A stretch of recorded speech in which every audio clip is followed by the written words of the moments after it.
book. Oh. Good evening everyone, welcome to the Haverhill Town Council Planning Committee. Please note that this meeting is being recorded by the Town Council and where possible live streamed on YouTube. Please note that the recording device is sensitive and the live stream may be recorded by third parties. So do not say anything you do not want recorded. If necessary, I will direct all recording in the room and live stream to be stopped. But generally, I want to avoid doing that. So we will normally record everything except any item taken in closed session.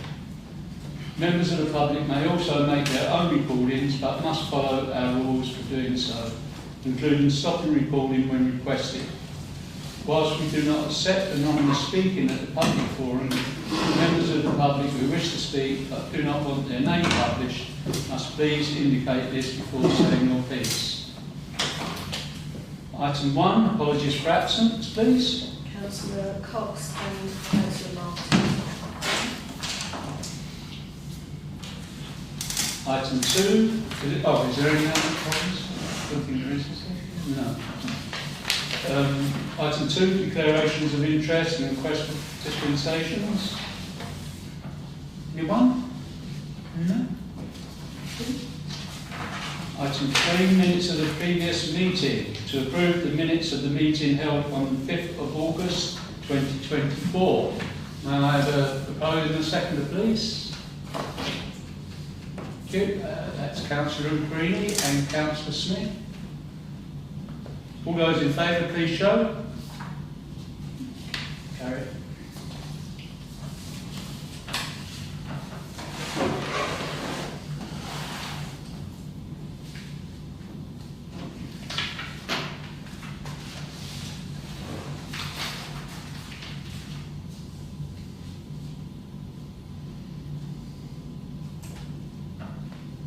Just a second, isn't it? Yeah.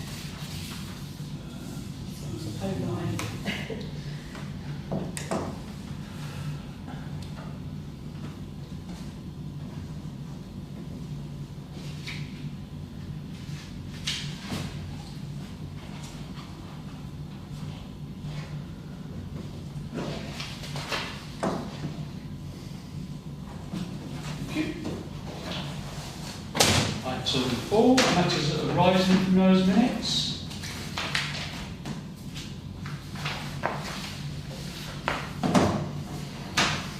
Page 102, please.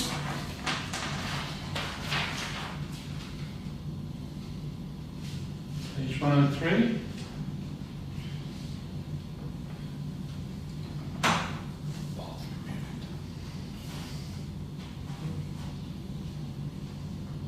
Page 104.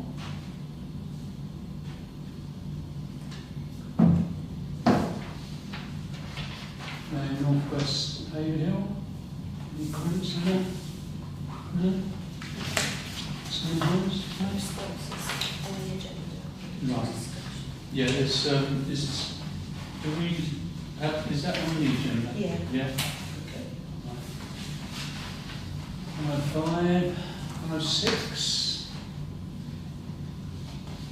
and 107. Was that it? Right, okay. Any comments at all? No? Item 5, proposal to deregister part of the village, informal consultation, VG 52 in brackets, to consider letter from Threaths and submit any comments if necessary. This is Appendix 2. Any comments at all?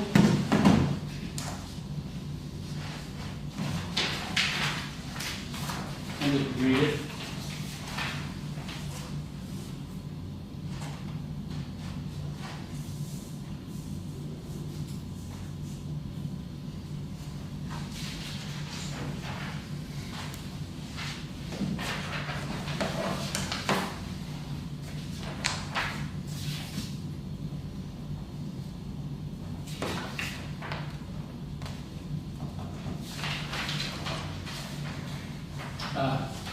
Councillor Andre. The bit being snatched fronts onto the road, doesn't it, if I've understood the application correctly? That's why I'm looking at it. The bit that's being replaced has no access whatsoever apart from across the common land itself. I don't think it's a fair replacement. It might, size-wise, it might be the same, but I know they say they don't have to replace it at all. I'm concerned about access to the village green in the area. And I think that access is at the moment from the bit of their statute, which is what they wanted for access to the building they're proposing. So I think we should object to it on the basis that they need to also provide an access from the road to the village green. If only a pedestrian access, it doesn't have to be a vehicle access. But the bit they're giving in place is right up the top and, you know, away from any access to it. Yeah. Councillor Brown. Yeah, totally support that. Any other comments at all? No. Councillor Burns. I mean, the village green's going, isn't it? It's going because they've given them a replacement village green in the Sturma village itself, as I understand it. Remember all those discussions we had? Yeah, but what it shows in that drawing is that the village green part is getting placed at the top of the land. Yeah, I realise that. I think the whole thing is going though, right? But I believe. But it shows in that drawing that it's at the top. I know. So I think they've been given land in Sturma. that's what I understood. Yeah. But There's no way they can give them land in Sturma to the extent of this green. I don't know. This green's huge. Yeah, I know. I've only taken a fraction of it, but a bit there is not an equal value in my Yeah. view. No, that's, I mean, I was only playing, history when yeah. years ago when we were discussing this. Councillor Brown. Yeah, I think there is negotiations, but it doesn't mention anything about it on those documents. So All we can comment on is what's shown on that That's document, right. and it's the bit there giving them extra is at the top, and Councillor Andre is 100% right. It doesn't show any real access to it, so we just need to make sure that there is access to whatever they're giving there. I don't know what they're doing in Sturm. I think they are giving some extra land, but that's nothing to do with this. No, we don't comment on this. Yeah. Not correct. Yeah. Councillor Burns. Yeah, Councillor Smith. as an addition, they mentioned about consulting on it, is who they can consult and how they can consult. It'd be a question, I think, for them. Because, you know, it might just be a little sign by the side of the road and nobody ever reads it. And then before you know it, it's gone through. So, I mean, I think the Sturma itself will make the application eventually. But, you know, how well they can do it. I mean, I think, you know, maybe they need to do it on social media or something. You know, it's a big company, this, you know. So. Yeah. It's just a comment, I think.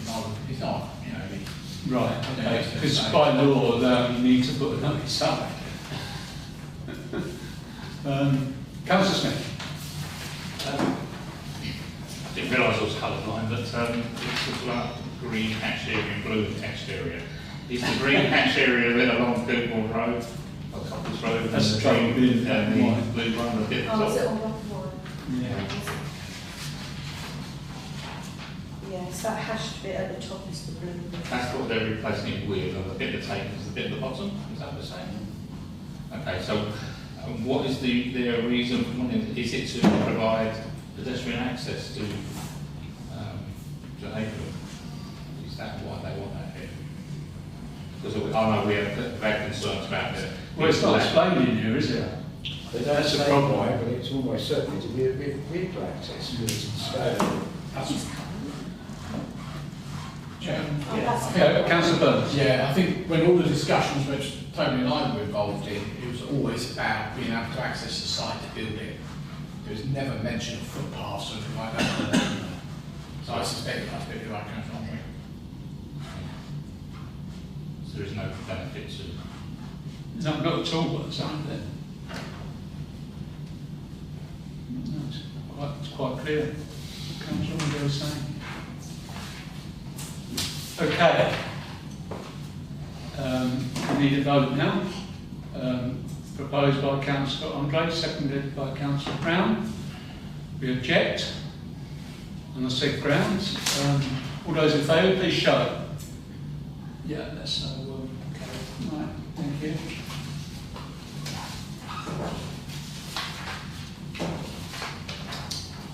Item 6, Persimmon Homes, phase 5A and 5C, to consider response from Isaac Jolly, Persimmon, to the Town Council, objections on phases 5A and 5C.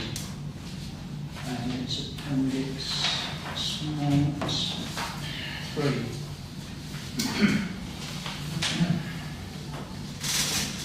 Okay, I'll give you a little bit to read this if you want as well. Small time, I should say.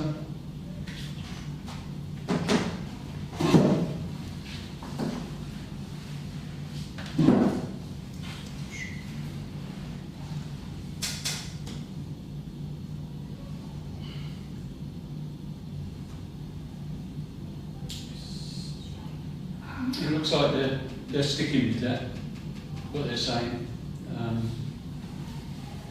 Because they're saying it is a 3-bedroom.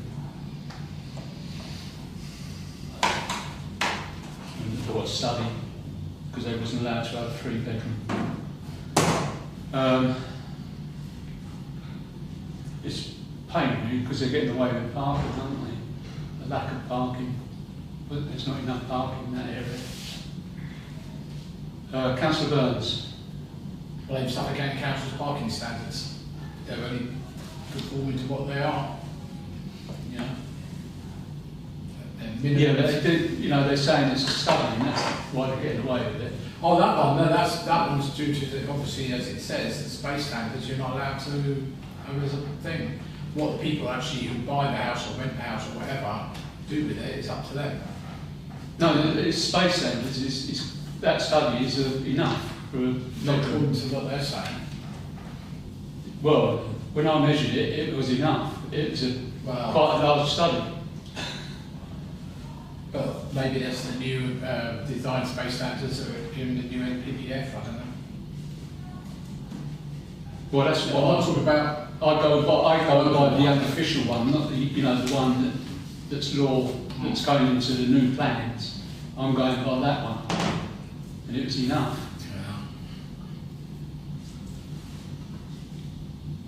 I don't know where we go from here, because they're still sticking to it. They're going to go with it. Chair, can I suggest it's simply a matter of fact, either it is or it isn't in accordance with the space standards, and simply say that, well, it would ask the planning officer to check whether Isaac is correct in what he's asserting. Yeah. Either it is or isn't it. Right. Yeah.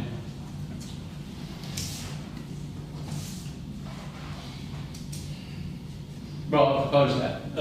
Sorry, I do apologise. Councillor Mason. Which aspects are we talking about the whole document? No. We're just talking about response one at the moment. Yeah. Okay, I was hoping to meet with Charlotte over for some period, but holidays didn't allow. I've got a meeting coming up with her. I'd like to explore fully that statement with her, and I intend to do that. For me, what we're seeing with 5A and 5C is a result of a density that was agreed a long time ago. If you look on the other phases, many of the phases have garages or off-street parking or ample on-the-street parking. The quantity of 3-storey buildings where they built a garage into the building, and that's generated the extra level, the 3 level. It's really disappointing to see the amount of 3-storey buildings. And what we're seeing over the car parking spaces, which I made quite a big fuss about during the workshop, is as a result of the high density of 5A and 5C. They're really squeezing in the properties. And for me, is that design having 4 car parking spaces in front of 2 properties where it's highly likely that there'll be conflict between residents. And it's okay for Persimmon to say that people will buy these properties in the knowledge of the parking arrangements. But that's all well when you've got neighbours who are getting on with each other, until somebody puts a caravan into one of those parking spaces right outside your front door. For me, it's just plain and simple bad design. And I'm really disappointed that Persimmon didn't come back. They said they were going to go away and look at it. I was asking, look, can you just push those 4 spaces slightly further away from the front doors? Because when you step out, the car parking spaces are there. And in fairness, who's going to want to have 2 cars that don't belong to you right outside your front door, and your cars are on the other side? Because one of the houses, that's going to be the situation. So for me, it's just really, really bad design, and I want to explore that thoroughly with the planning officer as to whether it's in the spirit of what Suffolk County Council's guidance is. Yes, they're providing enough spaces for the amount of bedrooms that these properties have, but it just looks like bad design. I'm not keen on it at all. No? And yet, Councillor Smith? Not in the spirit, the problem is the spirit's not written on paper, is it? So they would say the words are the words. And, so you're right, it's disappointing that it seems like no matter how much conversation we have with them, they come back with something worse. That's how it seems to me. It's always the hard workers, the ones that get home later, that suffer, that can't park. You know? Yeah, because they were the ones that started this study bit off years ago. You remember? Before they even started building. Then they withdrew that, and I don't know who got to withdraw it, whether it was us or whether it was the planning officers or what. But it looks like they're going back to their old tricks again, which is not very good, not very good news. Right, because as I say, their bedrooms are small in any case, you know, it's the whole, they're just making a bad reputation for themselves all the time. Why they're going. Okay, you got that, Vicky? Got him. Well, what are you actually Well, going to do? I feel we should object, you know, on the site standards, really, and leave it to the Colin's suggestion, yeah. And also comments from Councillor Mason as well. Can I have, you got that? Can I have a second for that, please? Councillor Brown. All those in favour, please show. Yeah, so thank you very much.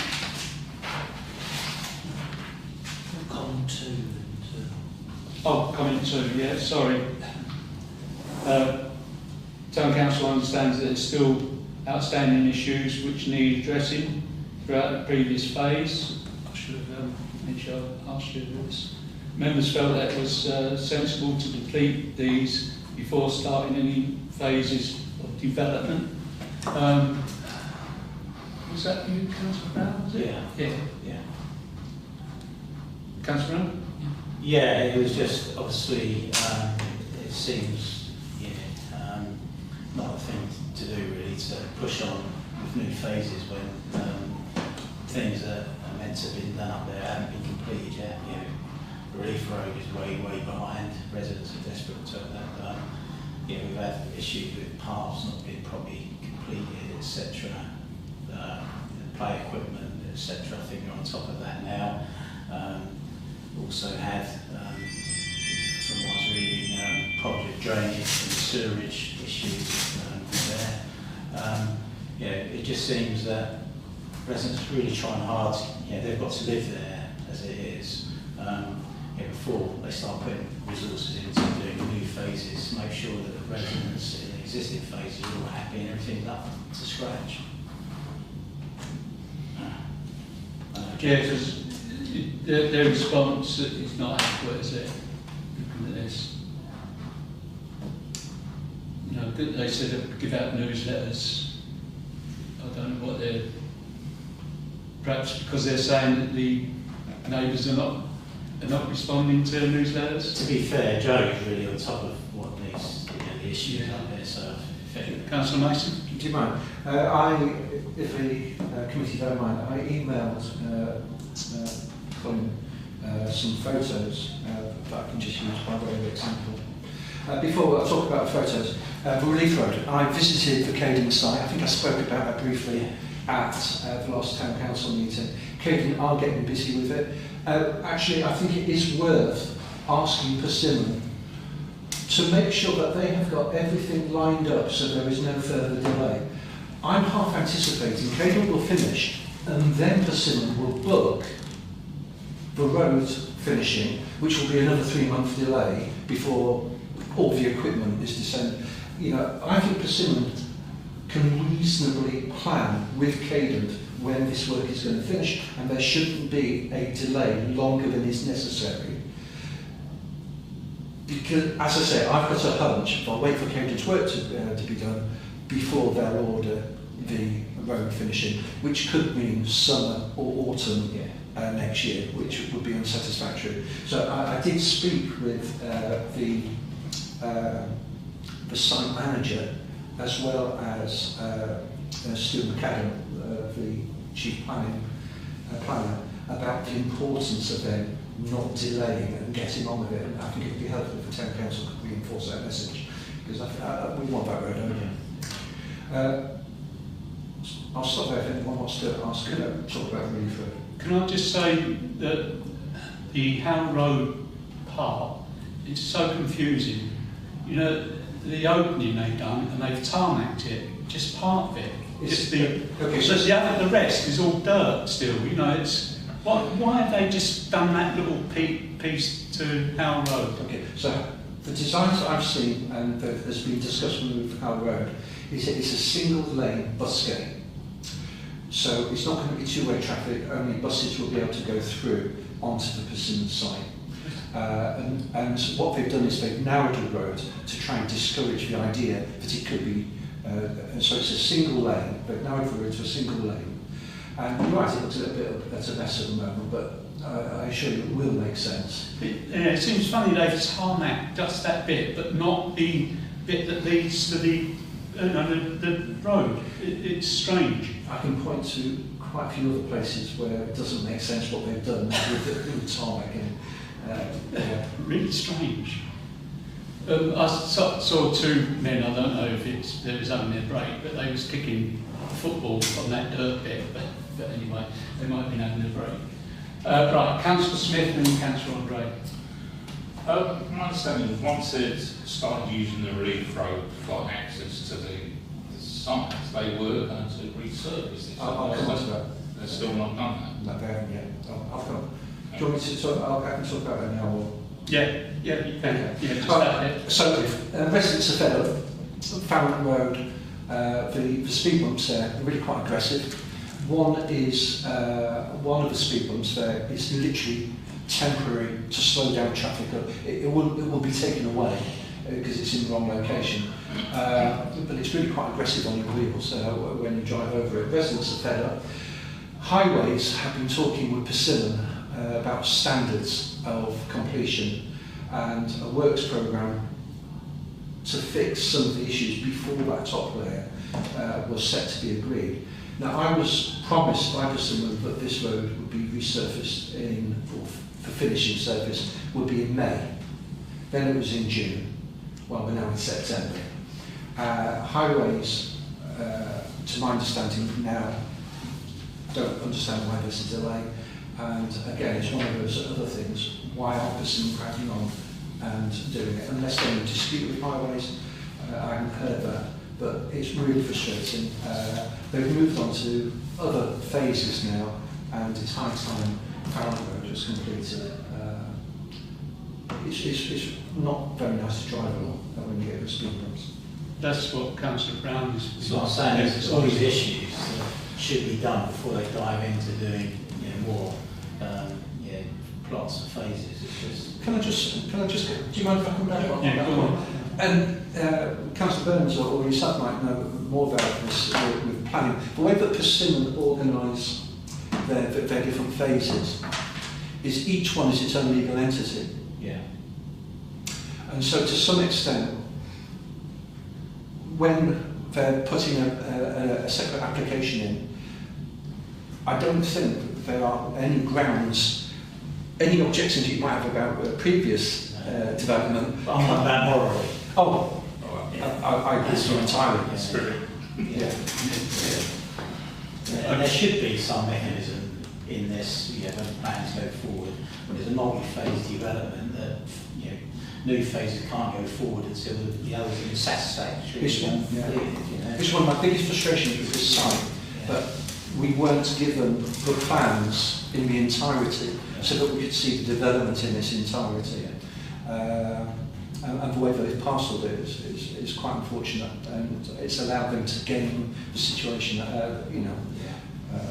trying to get maximum. Is that because of the multi people that own bits of land? Is that really? No, it's just how we decided to split up the project into different phases. Okay, thank you. Councillor Andre. It's always fascinating to hear from Councillor Mason about these projects because he's spent so much time working on them. He's hit the nail on the head though.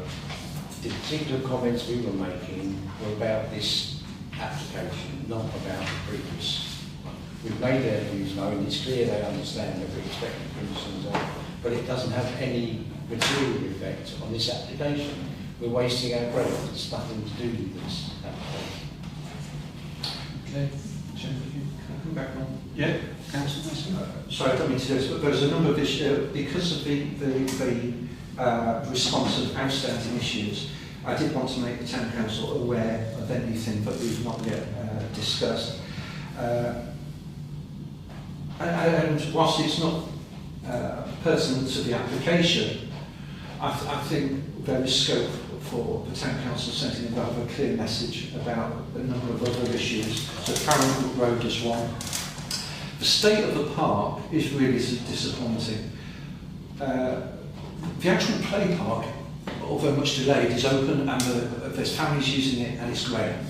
The rest of it is filled with weeds and thistles. And Persimmon have been really quite negligent regarding allowing those just to take hold. Because once they're in there, they are incredibly difficult to get rid of.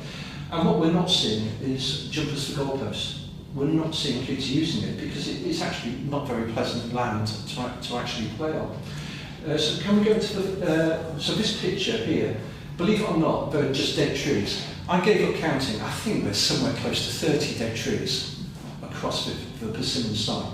Now, I don't know whether the committee have got a memory of me complaining or residents complaining about trees, but ever since they've started to be put in the ground, you're always going to get some attrition, you're always going to get some trees not take, but the quantity of dead trees along the estate here is just profound. And also, they're not fixing things, so there must be Persimmon staff driving past that knee-high rail, and it's been like that for ages, and they're not. So whether it's RMG or whether it's Persimmon, they need to get their act together because it affects how residents feel about the community that they live in. The trees, the landscaping is appalling, weeds everywhere, dead trees. And Persimmon will come back and say, oh, it's very disappointing that a couple of our trees were willfully broken. Yes, they were, and it is disappointing. It's more disappointing that there are just so many dead trees. There should be someone every couple of days going around watering those trees, making sure that they survive. And I frankly find it appalling. Do you mind going to the next picture? I would say with the diet of the trees, that's usually conditioned that they are replaced within a certain period of time. Anything that die off, that should be replaced.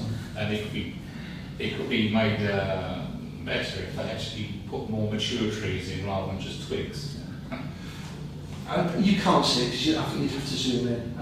But there are 5 trees at the front of those properties, and not a single one of those is alive.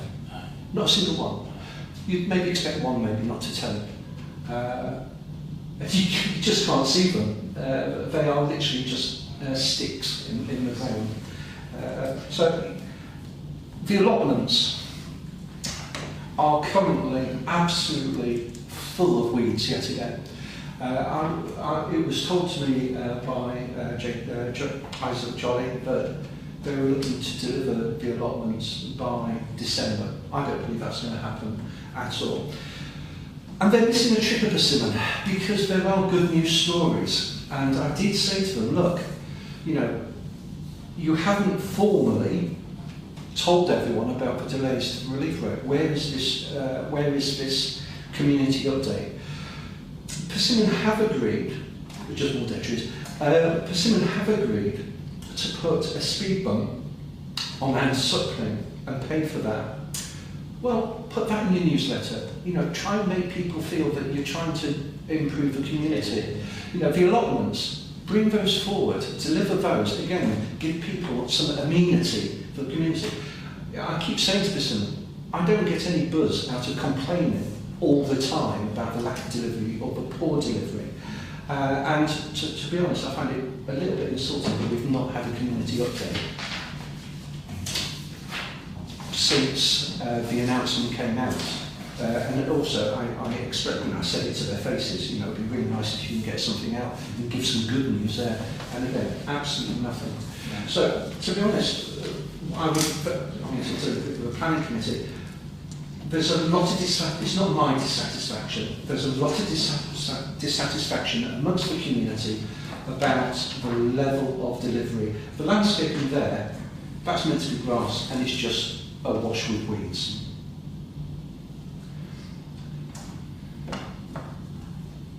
You can see the quantity of dead trees. As an amenity, yes, it's grass, nobody's using it. It's not nice. Nobody's going to want to sit amongst thistles. Wasn't they supposed to seed all that? Or has it been seeded? Yeah. It has, but it's just not been kept. It's maintenance. Or watered. Yeah. See, the thing is... Absolutely disgusting. Sorry. Right, Councillor Burns, then Councillor I Brown. mean, obviously, this thing is about 505C specifically, and comments about that, but obviously, comment 2 is about the previous thing. I think one thing I know from vast experience of dealing with a development down in Harlow for a relative of mine, that RMG will not take over anything unless it's in good nick. That's what they say. Despite what developers say that RMG are in charge, often they haven't actually taken over. So it's worthwhile, particularly with who we're talking about, just making sure they have really turned it over. And I've said this from day one of working with this project, I don't know, the last 15 years, or whatever it is there has to be a residents' association recognised by the council who are acting as the conduit for everything to do with that, and who can take Persimmon, RMG, whoever it may be, to task over things like what's just been seen here.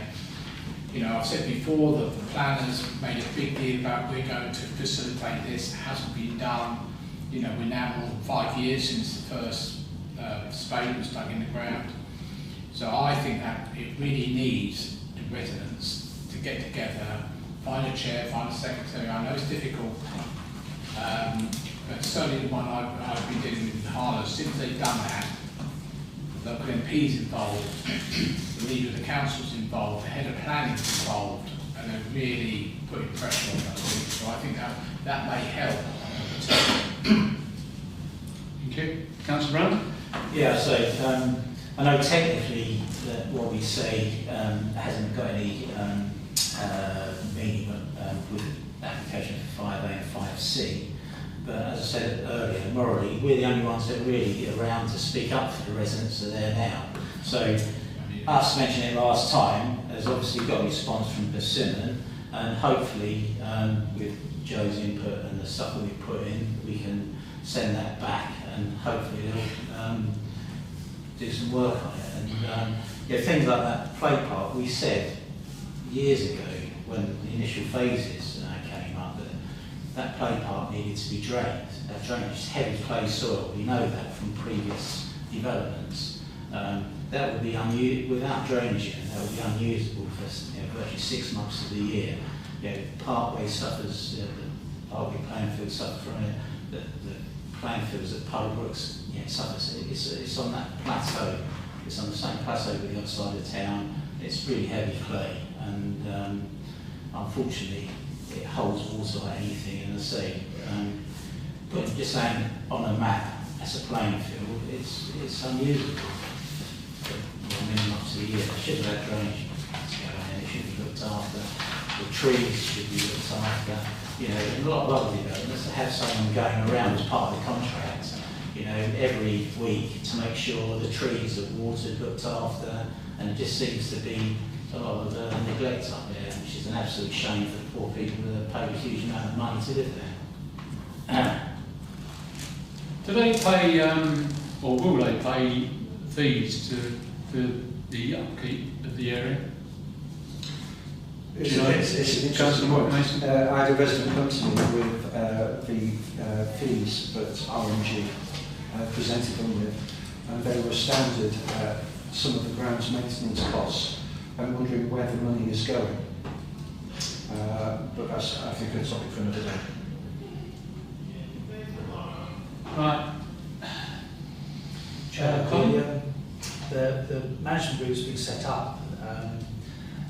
They have said that they've set up the management group in such a way that they hope and intend that eventually cases will be taken by residents rather than by the people who are actually on it. But in terms of whether there's anything the council can do, I think in terms of we facilitated a meeting in Broad Street of residents there who wanted to try to get together. That didn't come off, but we actually gave them a space and they all got together. I just think there's no obvious space, is there, for them to get together. But I wondered whether that was something we could come up with a proposal to actually, as a town council, we somehow facilitate a meeting, because what Councillor Burns is suggesting is never going to happen if there's nowhere for them to actually get together. They can't book the local hall because there isn't one. So whether we can come up with some solution, or whether we can put a marquee up somewhere on their football pitch, it's just full of weeds, and then they could invite them to a meeting and make it clear it'll be their meeting with their opportunity to get together. And if they can come up with some volunteers who can then meet as a committee and keep people informed of what they're doing. That's how residents' committees start. Can't we have it down here? Well, I was just thinking it's a long way to come. It'd be easier if we could take them out into... All I'm thinking is the weather's going to break soon, and as I was saying, those playing fields going to be like a swamp. So well, there's anything else that you work closer, but here's big enough and available. Yeah, or Charleston. Charleston's quite small rooms. I suppose they've got one big room, but it's limited availability. Newcroft is probably closest. I do quite like the idea, instead of the opposites of having it on, let's say, the car park where the playground is. It would be hard for Persimmon not to notice the significance of that. And of course, in such close proximity to housing, the chances are we'd have more people wander out of their houses and say hello. I like the immediacy of it being on site. Maybe more permanent if we did open on soup on the, as I say, the ground floor looks. We could look into it and see what we can come up with. Yeah, please phone me if you can. Yeah. If it's quick, then we could do it, couldn't we, up there? Especially if it's hard surface as well. Might be raining, but hopefully it won't be cold. Yeah, obviously Persimmon along as well. Yeah. Yeah. But if they don't want to, we still have it. Yeah. You know. And try and get as many residents there and start an association up. Okay. Have you got all that, Vicky? Should we vote on the reply to this Appendix 3? Councillor Brown? Opposed. Opposed? Yeah. Can I have a second? Yeah. Can I have a second, please? Councillor Smith? All those in favour, please show. Yes, okay. Well, right. Thank you very much for that. Thank you. Councillor Mason. Item 7, no member of the public. Item 8, consider planning application to West Suffolk Council.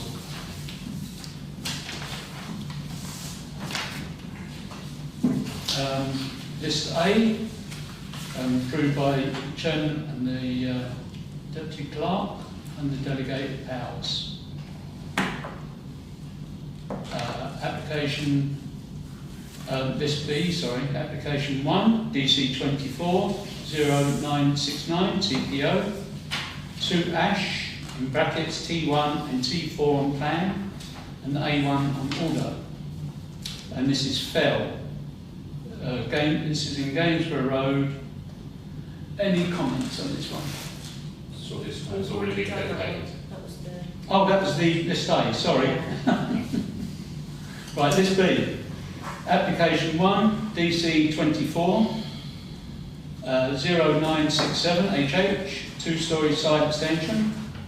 And this is Mr. Keith Hutley, 22 Poplar Close. Any comments on this one? No. Can I have a proposer for neutral? Councillor Green, can I have a seconder, please? Councillor Andre. All those in favour, please show. It's carried. Application 2, which is DC 24-0979, FUL, single-storey side extension to existing community building. And this is from Mr. Peter Betts, Haverhill Community Sport Association, the New Craft Chalkstone Way. Any comments on this one, Councillor Smith? Yeah, I think it's good that they're looking to increase their offer, but the problem here, which we've always had, is the parking.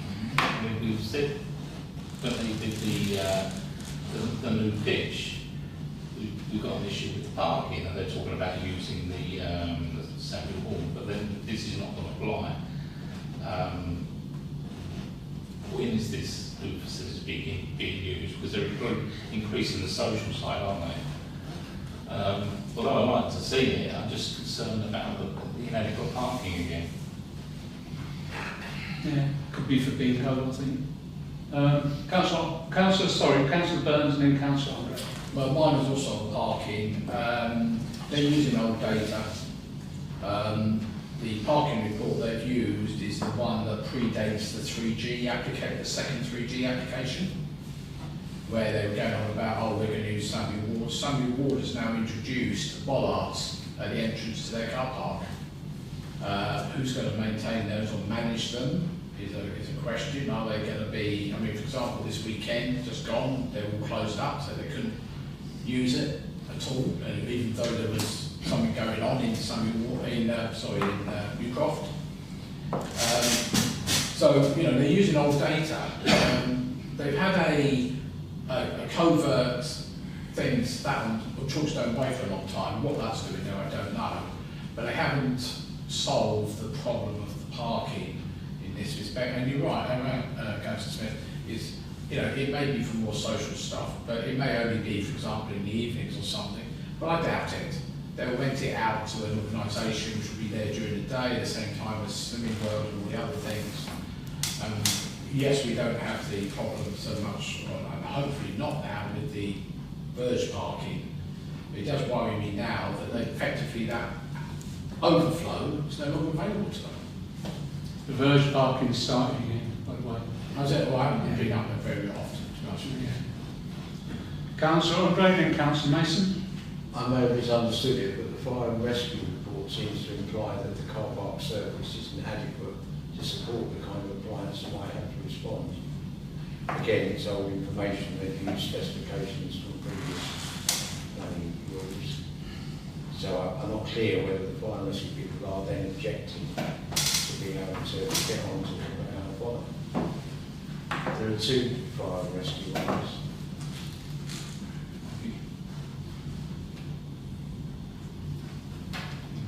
First one that covers this issue.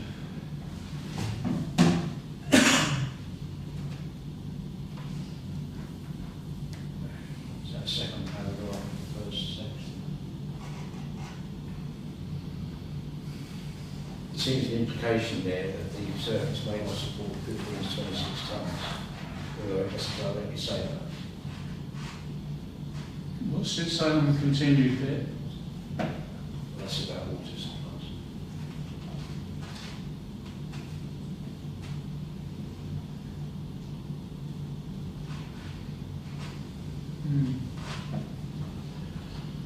Right.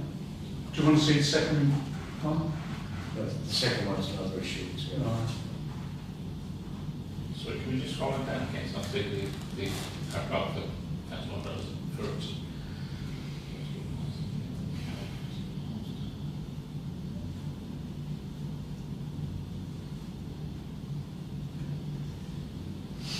Yeah, something 15 to 26 tons and not 12.5 tons. They haven't sort of said that they object or anything like that, have they? No, they haven't actually said it's not capable of carrying 15 to 26 tonnes. But I'd like to agree with that. Yeah. Okay. Councillor Mason, then Councillor Burns. I admire the ambition of the new croft. Peter Betts has done an outstanding job creating, I think, a world-class facility. And, you know, I think hats off. It is absolutely clear, and to some extent I'm just reiterating what's already been said, but without this additional building, the parking situation isn't adequate as it is. The parking poles that are being put up to prevent people from parking are far too far apart. Had they been chained, perhaps they would have provided some sort of function, although not very pretty. And you know, I was anticipating that this coming winter we would continue to see it being used, and I'm disappointed that you've already indicated that verge parking is happening there. For me, No, I don't think it's happening there. No, it's happening further along. But for me, if they want to have the ambition of having a world-class facility, of which this new addition will add extra functionality to the services that you can provide for the community, they need a plan for parking to deliver alongside this. They need additional spaces to relieve the pressure along Chalkstone Way. I like it, it looks a great design, I'm all for it, but it shouldn't go ahead without additional provision for parking. Thank you for that. Any other comments at all? Councillor? Oh, sorry, Councillor Burns, sorry. Yeah, Councillor Brown. On the other problem they've got at that site now, with all the amount of stuff that's going in and out, is actually in and out access now. It's not wide enough. It causes all kinds of problems. It causes queuing back on Chalkstone Way, because if the car park is full, people go in there, they can't get in, and they're sat on Chalkstone Way. I mean, we're lucky there's not a bus route that direction. I mean, their parking thing talks about buses, eastbound thing, and then says, well, there are no buses, so why do you even mention it? Yeah, I think you're right. I think if they want to do that, but they have. I have to say, they have all that land to the left of the entrance. Why not consider expanding? Yes, you might lose maybe a football pitch, perhaps. Why not move to put something on the left there as well? And Councillor Andrews, right, alluded to the Suffolk Fire and Rescue. Is vast majority of that car park is not hard standing; it's shingle stuff. Who knows what's underneath it? Yeah, it might support a car, but whether it supports the jacks of a lot. I mean, Councillor Brown is probably more knowledgeable about this than me, but I don't know. It never was designed as a car park originally, you see, so. Right. Councillor Brown. Yeah, 100% support what they're trying to do there. We're lucky to have this facility. It's a terrific thing, and a huge amount of residents get a lot of joy from going up there, from different events, etc., etc. So, we're lucky. Problem is, 2009, 2008, when the plans went through, they just missed the trick with the parking. They absolutely thought there's a fundamental mistake made. When me and myself, John, were councillors for the area, we did try to get them some extra West Suffolk land allocated, and we thought that was going to happen, which would have provided them with a lot of space. We spent a lot of time doing that. for some reason, it seems to have crashed and burned, you know, I don't know why. But you know, I don't think it's from West Suffolk's you know, side of things, which is a great shame because that would have, you know, really eased, you know, the problems. And it's a shame really because it always seems that we're trying to be negative, but we're trying to speak up for the residents that live around that area and just want to see the parking sorted out once and for all. You know, because I 100% support what they're doing there, what Peter's doing up there and all the different organisations. It's a fantastic resource for, you know, for Haverhill. It's absolutely fantastic, but something went wrong in the early plans where no one really, you know, looked at the parking. I just wish that they would bite the, you know, the bone and you know, come up with some proper solution. You know, I really wish them well, and you know, hopefully this can go ahead, but the parking does need sorting.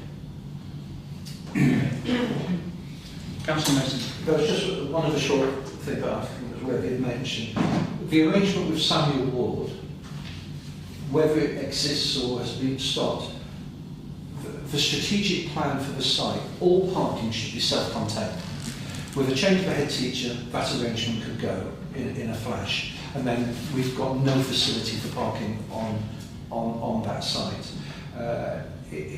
It's not a solution, it's a sticking plaster, and come on, Newcroft, give us a plan where parking is properly provided, which doesn't rely on goodwill of the neighbour.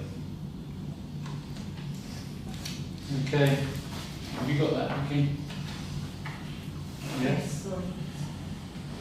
Right, are we going to object because of parking, or are we going to neutral and no, I'm going to propose it really? Yeah. Councillor Brown? Well, to be fair, I propose neutral, but with a very strong comment around the parking, because I'd hate for this not to go ahead, and because of the amount of benefits that residents, you know, get from it, you know.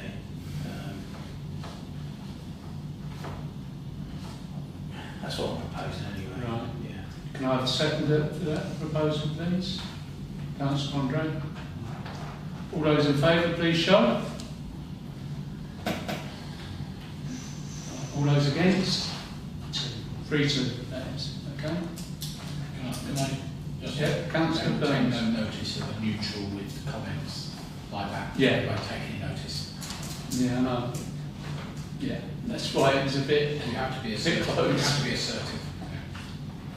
Yeah, you have to object. Yeah, definitely. Okay, right. Application 3, which is DC 24-1131, TCA, 6 line, in brackets as shown on plan, overall crown reduction by 5 metres to previous pruning points. This is Mrs. Carney, West End Church. Councillor Andre saw first, then Councillor Smith. Again, so I've cultural assessment here. Well done, because I was going to be able to say. Despite the fact it's the tree service that submitted the application on behalf of the church, I would expect at least a brief report to say why it's necessary. Having said that, I've got no great objections to what they're proposing because they're not begging, they are just restoring to the previous time. Councillor Smith? So not a proposal?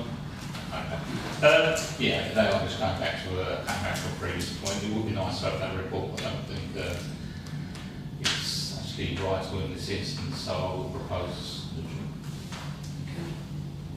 Any other comments? No? Can I have a seconder for that proposal then, please? Oh, Councillor Andre. All those in favour, please show. Application 4, DC 24-1067, HH, air source heat pump to rear elevation. Mr. James Hines, 37 St Paul Tops Way. Any comment at all? I've noticed that it's there's because this is what I've got a bit concerned about, because the noise level is 42 decibels, which is under the PD level. Councillor Burns, and then Councillor Smith, and then Councillor Brett. I mean, I wrote down apart from things like noise levels, which I can understand to a certain extent, is does this mean that everybody wants to source air source heat pumps going to have to go for planning permission every time? And I don't believe there is a requirement, as far as I know. Only if it's Unless above, it's in a conservation area or something like that. only if it's above when that risk assessment Yeah. is done. If it's above the background level, which is I think 42, it comes to 43, so it's just over, that's why they've got to do it. Otherwise it's permitted to them. Yeah, That's right. That's right. because, So they've gone to all that expense of having to put it on the It's 1 decibel over. yeah, just slightly over. Yeah. If that's 42. And that's probably when the house is cold and it's Yeah. pumping away high, Full high volume. ball, full ball, but yeah. Right, Councillor, who's next? Sorry, Councillor Smith. Yeah. This computer doesn't understand what this was all about. It just loads of numbers on there. It doesn't really any explanation of what they mean. I don't think it's clear. It's at the bottom, it says failed, planning required. We're going to see one of these on every house. Does that seem to be? Because these are quite small terrace houses, aren't they? Or semi-detached. And what I'd love to see is this sort of thing, because from an environmental point of view, I'm sure they're neighbours in, I think, if you suddenly have a row of houses. Obviously, if they're all doing it together, it's not a problem, but yeah. What's the what's the number for? Cumulative effects or I don't know, just confusing me. Perhaps Councillor Brown might be able to help us. Councillor Brown? All I was going to say is it's slightly over. There is quite an intrusive sound like those going 24/7 or whenever. But the only good thing to say is that it's for air source heating. It's, as long as they're using it for air source heating, it'll be in the winter when people have got their windows, etc. shut. So it shouldn't be an issue. When they start to be used for air conditioning in the summer, and people got their windows open, which they can, a lot of these can be dual purpose, they can be used for air conditioning as well. That's when you could get the issue, when other people have got their windows open and they can hear that going. Yeah, How can they, don't they go through radiators? yeah, it's like to reverse. First thing first. Yeah. Also, they'd be cold, the radiators will be cold, then heat it.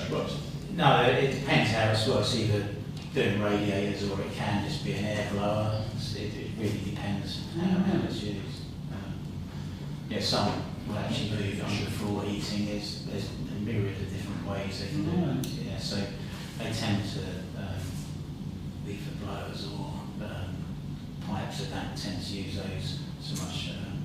It's a wonder planning is not sort of, because I didn't know that they could be used for either, for air conditioning. Yeah, well, It's a wonder planning that hasn't got on with this and said that, you know, that because of the summer months, because that is when everyone has their windows open. It's tricky. Anyway, Councillor McCready. Just to maybe make some sense of the numbers. They say 40 decibels is the level of a refrigerator humming, and then 50 to 60 decibels is a normal conversation. Unless you've got me, mine's 70. Right. So, sorry, you're saying all those figures are decibel, because you kind of minus 19 decibels. The final 43 is decibels. Okay. So what's that answer mean? Okay, minus 19 decibels. Yeah, Is maybe. it the artist? Does it say at what distance? 5 metres. Is it 4 meters? 4 metres. Right, so it's only I can't read it. 4 metres. Yeah, I suppose if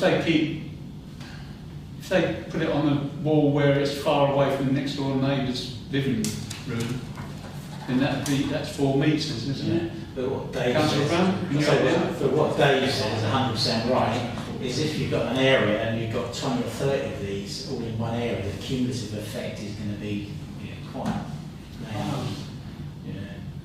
people moan about the cleaner lorries parking near the houses, it would be similar sort of to that. Right. Right. Councillor Finnan. Just as another comparison, apparently boiler flue is between 30 and 60 decibels. Oh. So, Oh, right. Oh. Didn't know that. Right. So really, it's not that great. I think everyone could get used to that. So you can get used to a boiler, can't you? Very easily, really. Right. Okay. Are we proposing a neutral on this? Councillor McKinney? Can we have a seconder, please? Councillor Brown? All those in favour, please show. Okay, thank you. Application 5, DC 24 0921 LD. Small A, single storey side extension. Small B, remove existing door and block up opened kitchen. Small C, create new opening in existing dining room. Small D, new wall to create utility room. Small E, new opening on the side elevation to link to new extension. And this is Chapel Farm Cottage and Suckling Lane. Any comments on this at all? I must admit, I couldn't open the P6845 on my computer, or P68450020 as well. I couldn't open it. I don't know. Zero size there. Councillor Smith. Yeah, I tried to download the heritage statement. That didn't work. I did email the case officer, but it was probably a bit too late in the day. He didn't come back to me. But I don't know. Again, he's doesn't. I think we need more information on that, really. Yeah, definitely, because there's 3, as you said, the heritage statement as well. So there's 2 we couldn't open, plus the heritage statement.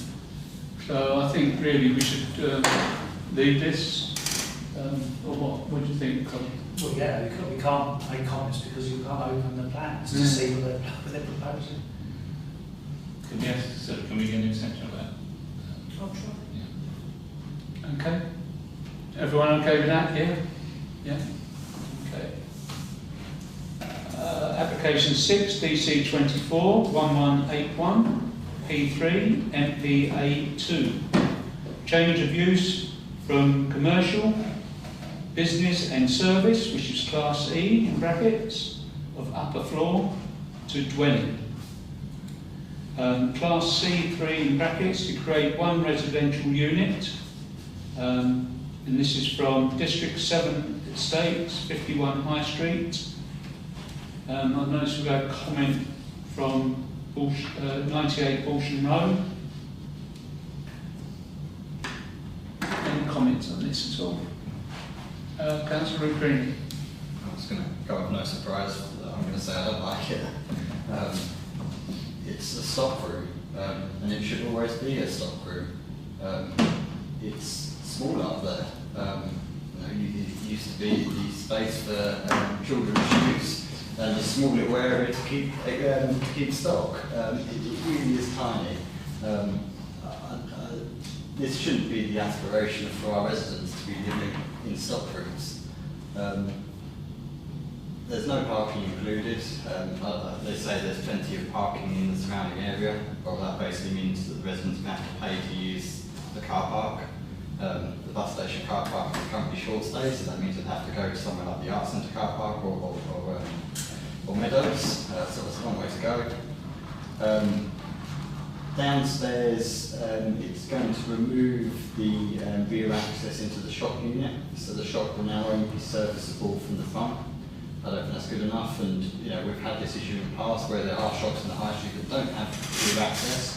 There's always been kind of an ambition to try and create rear access, So we're going backwards. It also removes the fire exit for the shops. I don't know if that's going to be a problem or not. I don't know if they require a fire exit, but it doesn't seem great. It's also interesting the comment about the stairs being wooden. It'd be interesting whether they need to replace those stairs with something that isn't flammable, given that the only way out of that flat will be down that staircase. Thank you for that. Councillor Brown? I agree with Aaron's comments, but also say it just totally undermines that shop. You know, I know we're in a little bit of a hiatus in the high street anyway, but things do change, and we shouldn't be undermining, you know, what little shops we've got. And they're the ideal little shops for people to start out businesses with. You know, I can understand larger premises potentially being converted, but the smaller ones are the ones that residents or smaller businesses would like to start from. So I'd like to protect that if we could. So I'd object to that. Yeah, I noticed this is below minimum space standard, but it's by 0.4 the square metre below. But it is below. But minimum size standard is We're having very small. 4,000 houses built here. Come on, let's not try and protect some of the high street. Quite right. Quite right. Councillor Burns. Yeah, I think I won't repeat what I've said exactly the same. We've got a business down here, recently got planning permission to change downstairs to 6 units and flats, took away the rear access for the business. And now what's happening is they're being serviced by delivery vehicles parking on the pavements in the middle of the town where it should be around the rear. Equally with this one, you take away that upstairs storage, where are they, the viability of any business that goes downstairs will be severely compromised because they'll have no storage. And now I know storage upstairs is a pain, but yeah, that's the way these things were built. I think the person who wrote from Horsham Road just put it all out perfectly. What is wrong with doing that, and we're going to come on to another one by the same people in a couple of type things, and similar sort of problems. Councillor Smith? Yeah, just agree with everything that's been said here. And the point that, is this the best thing to do? It's not, is it really? Let's face it. We need smaller dwellings, but not at all cost. Right, so it sounds like an objection to me. Councillor O'Kearney? Yeah. Yeah. Opposed? Councillor Brown, you second that? Yeah. All those in favour, please show. Yeah. Objection. Thank you.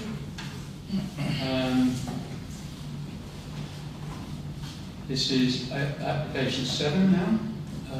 DC 24 118 HH. Conversion of garage to annex. This is Mrs. Paula Martin, 12 Sandpiper Close.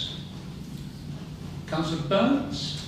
Everybody else has done it on that estate, on the Burns estate, particularly the southern part of that area, Sandpiper Terminal, they've all converted their garages to either proper residential or in this case like an annex.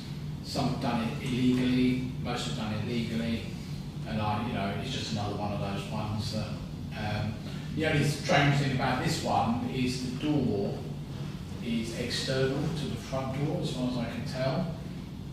I believe that's what I looked at that plan there.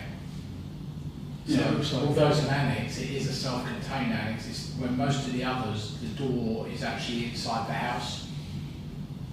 I don't think I've seen any that have actually got them into the side of the garage, but everybody else has done it. Okay. Right, can I propose a neutral, please?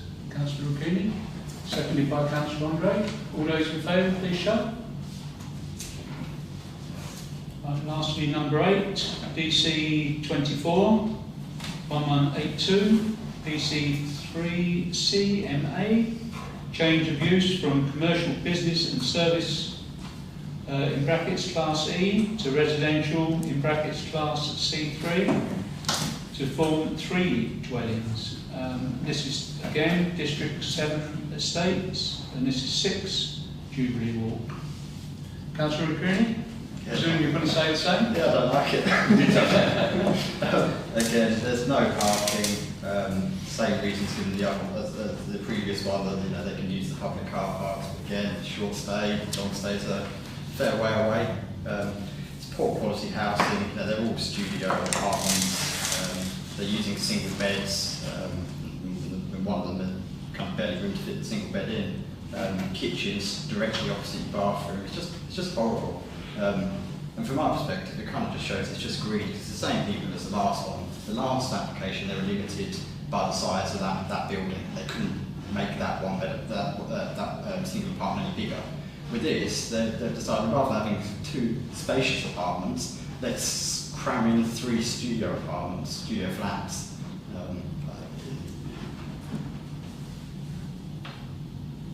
It's 3, isn't it? Yeah. Yeah, it's just horrible. It's the kind of thing that you used to kind of see coming out of London. You kind of laugh that, janitor cupboards are being turned into studio apartments. It's happening here now. Councillor Smith? That flat one on top is a joke, really, isn't it? I think probably 50% of the floor space is corridor. Yeah, and it's got a little alleyway to get to his loo. Well, at least if he's had a few pints, he'd be able to hang on to the sidewalls, wouldn't he? Going to the loo. Cookies, bacon, And it's absolutely outrageous. I really do find it outrageous what they're trying to do to these high streets. Really disgusting. Councillor Burns. Yeah, I think Councillor McCready said about maybe making it 2 things. I know it's not sort of a planning thing, but I do worry about fire side of things. Well, I think the important thing on this particular one is the design and access statement talks solely about 1 apartment. Doesn't mention 3, so all their justification for this is on the basis of 1 apartment. They say it doesn't need parking, just only 1 apartment. Which is quite early on in the that one there, the supporting statement. And if it looks down. I can't remember what it said there. Create 1 residential unit. There you go. Yeah. And everything about it. But of course, the plans show 3. So what are they're not giving you the right information anyway. They're not justifying 3 apartments, they're only justifying 1 apartment. Now, if it was 1 apartment, that would be great. Oh, there'd be plenty of room. Yeah. But of course, the usual thing about, is a dramatic need for housing, as you said, 4,000 houses. Yes, I know they're not all affordable and all that sort of stuff. But we're just squeezing these things in everywhere, and I have to blame the government for allowing all this change of use and everything. Well, the government previously. Well, that's how it is. It looks as if they're basically copy and paste that from the previous one, which was 1.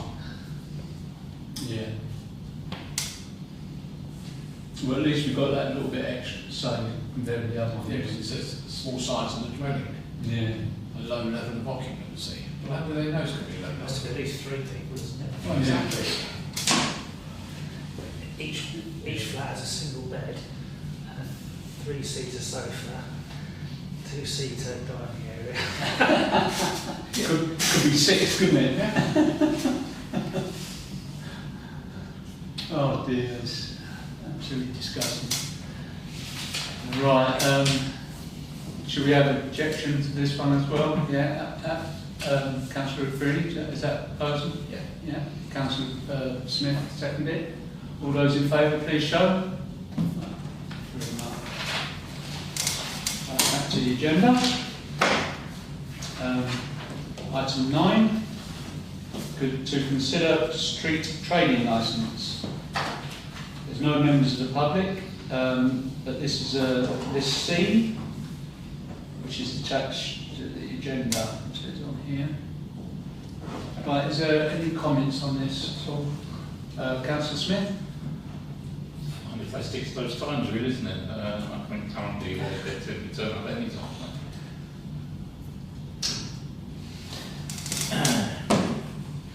Councillor Brown? I have used it a couple of times. Well, after the time? Yeah, no, after the time. But so, it always seems very well run, they're very polite, very efficient. Quite nice as well. Yeah, so I think it's a benefit, you know, to the town. A lot of people turn up down there. No issues, so personally. Councillor Rooney? Yeah, Councillor Burns. This business has been going a hell of a long time now. I don't know, it's been taken over by different people, but you know, it's very popular with the community. Anatolia, I've used it quite a lot. But yeah, I have no problem with it at all. You're not very interest. Councillor Burns? Yeah, I mean, I've never used it. Really? Chippies. I think one of the, when this was first came up originally, I was heavily involved in the licence for it. And I shouted till I was blue in the face that they do not need a street trading licence. The consent streets currently are High Street, Camps Road, Hamlet Road and Queen Street, that's it. Licences argument was, well, it's next door to High Street, so it must be covered. I said, well, yeah, okay, well, so there's other places, you know, Quakers Lane or, you know, or car parks near the High Street. So these people have to pay a street trading licence and to pay the council the Market Square rent and everything as well. They have to pay twice. But it's not on the highway. As I understand the legislation, and I have looked into this, legislation specifically says it has to be on the highway. Be a street trading licence. If you put it in your back garden, for example, in theory, other than environmental health issues, you could do that. So I'd be questioning whether they actually need a street trading licence at all, particularly as the new regime seems to be that they're going to charge £500 a year for a street trading licence. You know, which was never in the consultation that happened recently. Never even mentioned £500 a year for that. And that's the same as what could be proposed for a payment licence as well. So they're only going to increase to midnight on there. I don't think there's anyone necessarily going to be affected there by that change. So personally, I think it's fine. But I would just actually question whether they actually need a street trading licence. We know licensing because they've got one, they may have just replied to renew it. But if they're also paying West Suffolk twice for the Market Square as well, then I would argue that one of them should not be paid. You should pay twice for the same bit of thing. I wonder if they know about it. They probably don't. Probably don't know. Because as Councillor Creedy says, they've changed ownership in that time, haven't they? Well, yeah, they're right. Well, different people there anyway, so.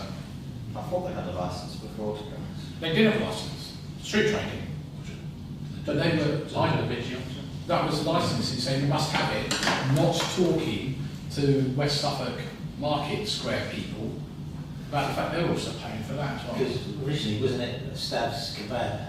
He had his van. Yeah, but he had it on the high street, Yeah, that's why he had a street trading licence. Yeah, exactly. So they may think that, That's right. yeah, whereas they may not be. Did West Suffolk put him on the Market Square instead of the High Street originally? They were because the owners of a certain business on the high street where he was parked did not want that van outside their business. Right. So they put them on the Market Square. They want to put some tables out. You may think that might possibly comment. Right. Councillor Andre. I have to look to you, Chair. I don't actually know what we're supposed to be considering for licensing. Are we considering whether it's going to cause obstruction, whether it's going to cause antisocial behaviour? What are we actually considering? We haven't been trained for this. We've never done it. Colin? Well, it's simply whether or not the council's aware of any issues that you would raise an objection. Anyone can object to a licence application. That's how it all works. You don't have to be trained in it, although it would be useful.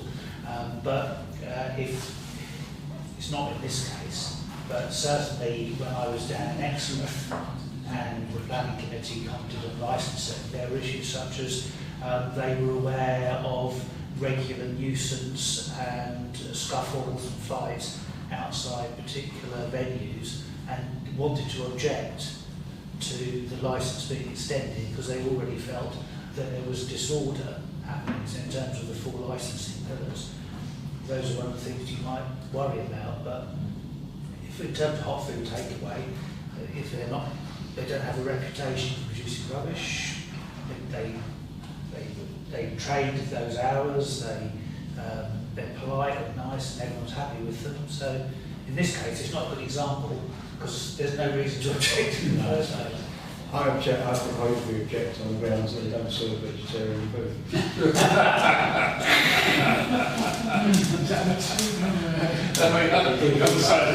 They do salad. That's right, you can also, that's how I'm about the whole thing, you know.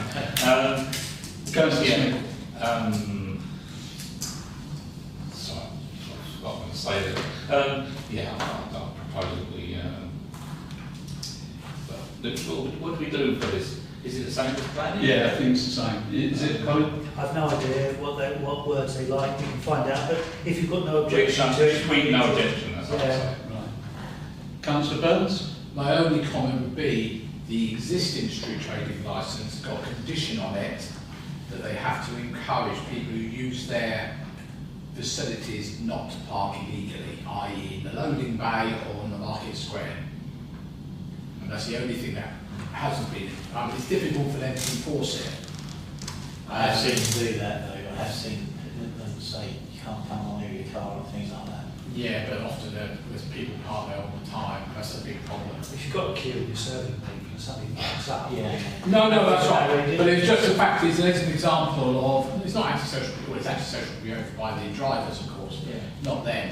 But it's just to emphasise that it's one of the conditions they had for that thing. And I remember that because I got the paperwork. So I'll see where you're coming from. Is to remind the new owners that that's their condition. Right, Councillor Krinisov first and then Councillor Smith. So the new owners are well aware and they have got a sign and Yeah. the man saying that don't park on Market Square. Oh, right, Maybe fair. I would say that. I don't really feel like it's always down to the business, you know. They can politely say to customers, you know, you shouldn't park It's in there. their condition. I know, but if a customer says, I'm not doing that, that's up to them. At the end of the day, it's down to West Suffolk to make CPE work and enforce it, not the kebab van. No, we move it as a condition. Well, yeah, that's what I'm kind of saying, because there's plenty of other businesses in town that have people parked there. Any takeaway in town has people illegally parked all over town. So, yeah, I don't see it needs to be a condition. Councillor Smith and then Councillor Mason. Well, you're not going to see TV at 11 o'clock at night, are you? Well, It mentioned about the loading bay, the restriction on that could finish about 6 in the evening, though. It's not 24 hours. Is it any time? Is it any time? Oh, okay.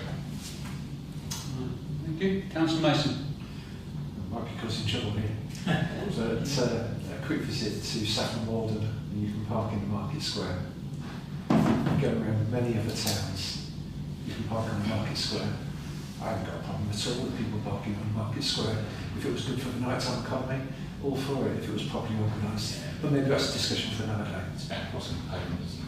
Well, no, but it could be organised differently. But that's a discussion for another day. But having a licence that isn't enforceable, you know, or a condition that isn't enforceable, I don't really. No, that's right, it's stupid. Yeah, but I've seen big military wagons go on the Market Square and it seems all right. I don't think it's done that. Yeah. I wonder who that is. It's pretty tough. It's compared with High Street, it's pretty tough, isn't it? Well, the waste truck goes on there, or used to, it still does a lot. It's favourite. Yeah.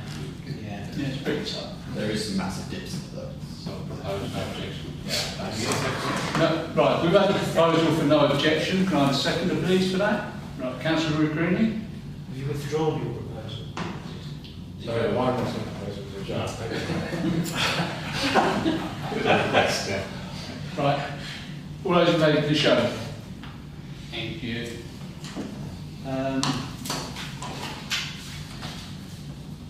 Item 10, matters to report. Councillor Andre.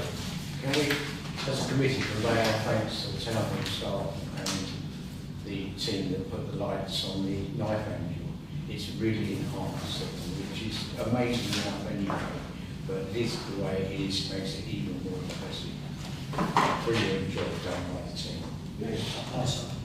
Please. Yeah. Can we have a seconder for that, please? Councillor Smith, all those in favour, please show. Yeah. Okay. Yeah, it's fantastic. The size of it, I didn't realise it was that big. It was massive, isn't it? It looks really small on the lorry. It's massive. It really is lovely. Yeah, the lights. Yeah. It's a big message. Yeah. Yeah. So there was quite a few people there tonight when I walked down, which that market square is normally empty. Councillor Brown.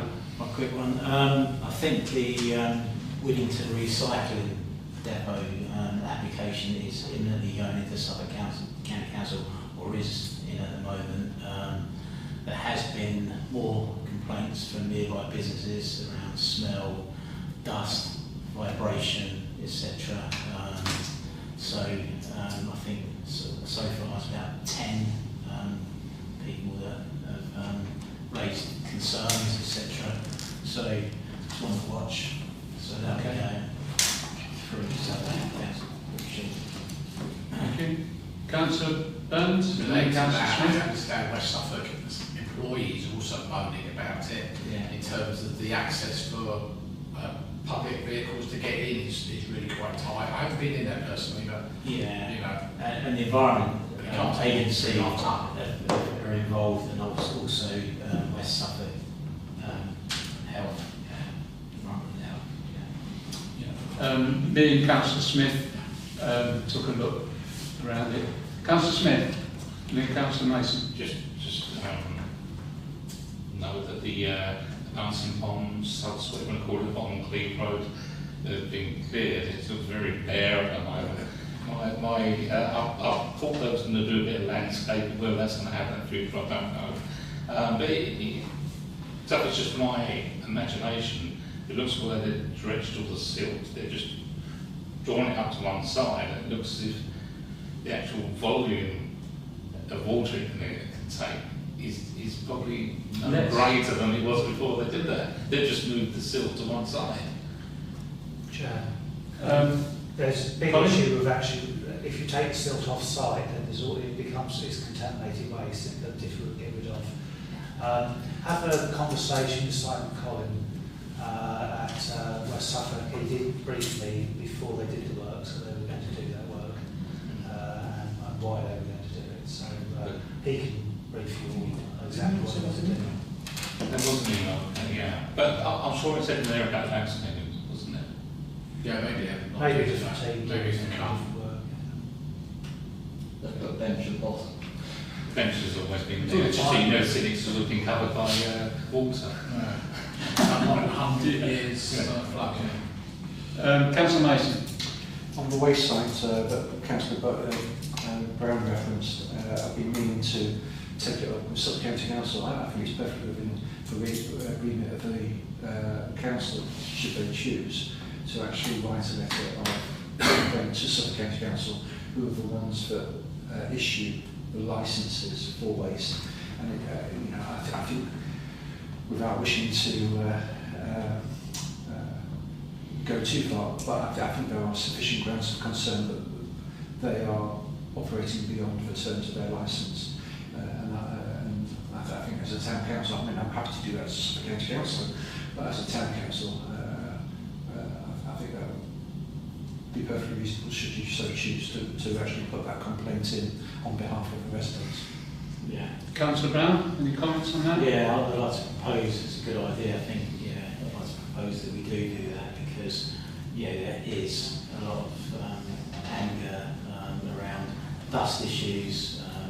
Gentleman there had a new car, it's covered in like a silica dust, and went to wash it and it created potential damage to it. While they was doing work there, so the problem is you've got Sturmer Road Industrial Estate and you've got the other industrial estate the other side. I never realised that Sturmer Road side they had all these issues because no one had contacted me. Then all of a sudden it's like a dam burst. All these people had all these issues going on. Like one of the firms there, when they were doing some vibration work, I can't remember if it's compaction or something like that, they had to vacate their office upstairs because of the vibration and the distress it was causing the people that was working in there. So they had to liaise with the company and they had to phone them up to say, right, we're going to be doing this 15 minutes, is that okay, and things like that, you know. So there's been quite a lot going on, and obviously there's been a smell issue. Now, the original licence was just for recycling concrete with potentially a little bit of wood in there. Potentially, there's been other stuff being recycled as obviously in the summer it's created quite an odour issue as well, which they're trying to combat. But the problem is that their existing licence, they've got no permission to deal with that sort of recycling anyway. So it's going to be interesting to move forward, but there's quite a lot of residents around, businesses around there that have been totally inconvenienced with what's going on there. So it's just sort of disappointing that they never went through the proper process to get to where they are.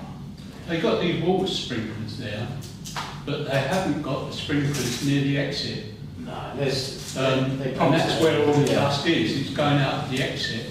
Yeah, but a lot of it's to do with the smell. They've promised that they're going to be doing X, Y, Z, but it's just a shame that they were doing X, Y, Z before they had. So what are you proposing then for Vicky's point of view?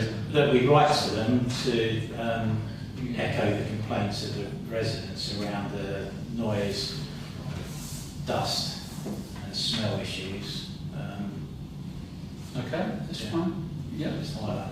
And so they're aware that we're aware of what's going on. Right. Obviously, West Suffolk, have got a huge interest in this at the moment as well for environmental health and the Environment Agency as well. So I think West Suffolk's given the people that are actually complaining the details for the Environment Agency, and they're now open the case on what's actually going there. Right. So it'll help if the town council gets involved as well. Who will we writing that to? Suffolk County Council, I presume. Yeah, waste department, isn't it? Yeah. Yeah, they're the people that deal with waste. Councillor Burns. No, I thought you were talking about the household waste recycling centre. I realised now it's the place on Sturmer Road we're talking about. Yeah, Haverhill, Yeah, sorry, I was getting confused. Okay. Any more comments on that one? Right, one second there for that. Councillor Greeny. All those in favour, please show. Okay, thank you very much. Any more matters of report? No?